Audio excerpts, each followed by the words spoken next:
Hi friends, இன்றைக்கி என்ன ரெசிபின்னு பார்க்குறீங்களா? இன்றைக்கி வந்து போர் அடிச்சிச்சுன்னு சொல்லிட்டு ஸ்நாக்ஸ் எதனா சாப்பிட்லான்னு பார்த்தேன். சரி, ஓகே, அது கொஞ்சம் ஹெல்த்தியாகவே சாப்பிட்லாம் வீட்டிலே பண்ணின்னு சொல்லிவிட்டு பேஜோ பண்ணியிருக்கேன். இதுக்கு வந்து நான் வந்து ஆனியனை வந்து நல்லா வந்து இந்த மாதிரி ஃப்ரை பண்ணி எடுத்துக்கிட்டேன். அதுக்கப்புறம் வந்து கொஞ்சமாக கொத்தமல்லி சும்மா அப்புறம் வந்து ஒரு 4-5 பூண்டு வந்து எண்ணெயில் பொரித்து எடுத்துக்கிட்டேன். இது வந்து லெமன் தண்ணி, லெமனை வந்து டைல்யூட் பண்ணி வச்சுருக்கேன். அதில் கொட்டை இருக்குது, நீங்கள் வேணால் எடுத்துருங்க. நான் மேலோட்டமாக தான் எடுத்து பண்ணுறதுனால அப்படியே வச்சுருக்கேன். புளி தண்ணி கரைச்சி வச்சுருக்கேன். இது வந்து உப்பு தண்ணி, உப்பு போட்டு வச்சுருக்கேன் சால்ட்டுக்காக. இது வந்துட்டு பார்த்திங்கன்னா அந்த தாளித்த இந்த வெங்காயமும் அந்த பூண்டு தாளித்த எண்ணெயில் காஞ்ச மிளகா ஒரு 2 மிளகா போட்டு நல்லா அரைச்சி போட்டு ஆயில் பண்ணி வச்சுருக்கேன். முட்டை வந்து அவிச்சு வச்சுருக்கேன். இப்போது இது வந்து எப்படி சாப்பிட்றதுன்னு பார்க்கலாம். ஃபஸ்ட்டு வந்து முட்டை வந்து நான் வந்து நல்லா அவிச்சிட்டேன். இப்போ வந்து என்ன பண்ணுங்கன்னா முட்டை ஒன்று எடுத்துக்கலாம். இப்போ ஒரு முட்டை எடுத்துக்கிறேன். இப்போ இதை வந்து கட் பண்ணிடுறேன். நடுவில் கீரல் போட்டுடலாம்.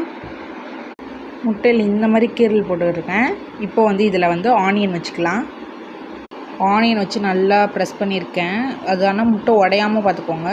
இந்த மாதிரி வச்சுட்டு இப்போ கொஞ்சமாக கொத்தமல்லியும் பூண்டு வறுத்ததும் வச்சுக்கலாம். பார்த்திங்கன்னா வச்சாச்சு. இப்போ வந்துட்டு இதில் வந்துட்டு கொஞ்சமாக நம்ம வந்துட்டு இதில் இருக்கக்கூடிய இப்போ ஃபஸ்ட்டு ஆயில் ஊற்றிக்கலாம். இதில் கொஞ்சமாக பார்த்திங்கன்னா மேலே அந்த காஞ்ச மிளகாவோடு வச்சுருக்கேன் ஆயில் ஊற்றி.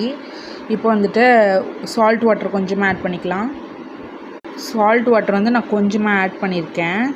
ரொம்ப ஆட் பண்ணிங்கன்னா உப்பு வைக்கும். நான் லைட்டாக ஆட் பண்ணியிருக்கேன். இப்போ வந்து புளி தண்ணியும் லெமன் வாட்டரும் கொஞ்சமாக ஃபஸ்ட்டு புளி தண்ணி ஆட் பண்ணிக்கலாம். புளி தண்ணி ஆட் பண்ணியாச்சு. இப்போ வந்து லெமன் தண்ணி ஆட் பண்ணிக்கலாம். ஓகே, இப்போ ஆட் பண்ணியாச்சு. உங்களுக்கு வேணும்னா ஆனியன் எக்ஸ்ட்ரா கூட போட்டுக்கோங்க. இப்போ அப்படியே நம்ம சாப்பிட்டுக்க வேண்டியதான். சாப்பிட்டு சொல்கிறேன் எப்படி இருக்குன்னு.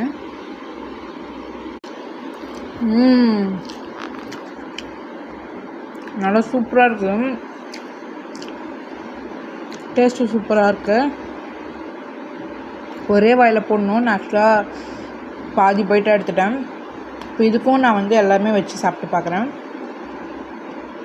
இந்த அப்படியே ஒரு பைட் போட்டுடலாம். சூப்பர். கண்டிப்பாக ட்ரை பண்ணி பாருங்க. சூப்பராக இருக்கும்.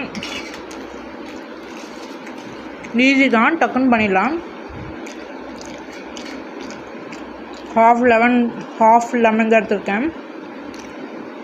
2 காஞ்ச மிளகா, ஒரே ஒரு வெங்காயம், 4-5 பூண்டு, தோல் எடுத்த பூண்டு இடித்து சேர்த்துருக்கேன், வறுத்துருக்கேன்.